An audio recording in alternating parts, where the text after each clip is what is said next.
માં જોખમી પ્રવાસ કરવો આધેડને ભારે પડી ગયો। ડાંગમાં વરસાદી પાણીમાં એક આધેડ તણાઈ ગયો।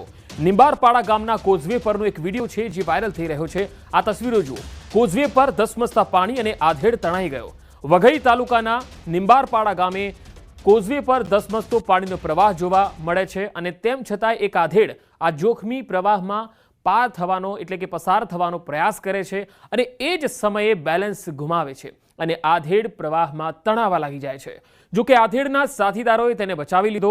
જિલ્લા વહીવટી તંત્રએ નદી નાળા અને કોઝવે ઉપરથી પસાર ન થવા માટે અપીલ કરી છે।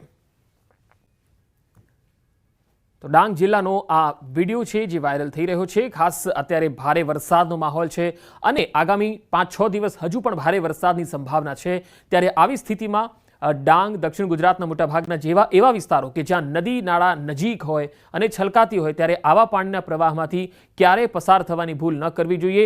એક આધેડે આવી ભૂલ કરી અને તે કોઝવે પર ધસમસતા પાણીમાં તણાવા લાગ્યો। આ એક આધેડ હતો જેણે એક રસ્તા પસાર થવાની કોશિશ કરી અને ફસાઈ ગયો। વધુ માહિતી મેળવીએ સંવાદદાતા કેતન મારી સાથે જોડાય છે ડાંગથી। કેતન, આજે આધેડ તણાવા લાગ્યો હતો તેની કોઈ ભાળ મળી શકી છે? તે બચ્યો છે કે પછી જીવ ગુમાવ્યો છે? પંકજ, ચોક્કસથી વાત કરવામાં તો ગુજરાત સરકારના હવામાન ખાતાએ દક્ષિણ ગુજરાતમાં ભારે વરસાદની આગાહી કરી હતી, જે અંતર્ગત સાપુતારા ખાતે ધોધમાર વરસાદ વરસી રહ્યો હતો।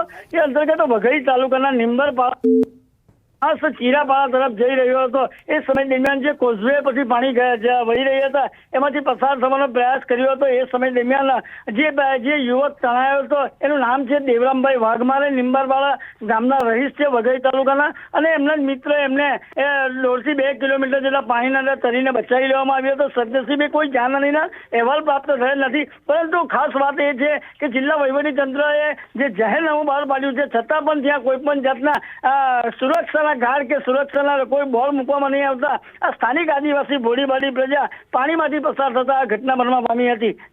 જી કેતન, આભાર માહિતી આપવા માટે।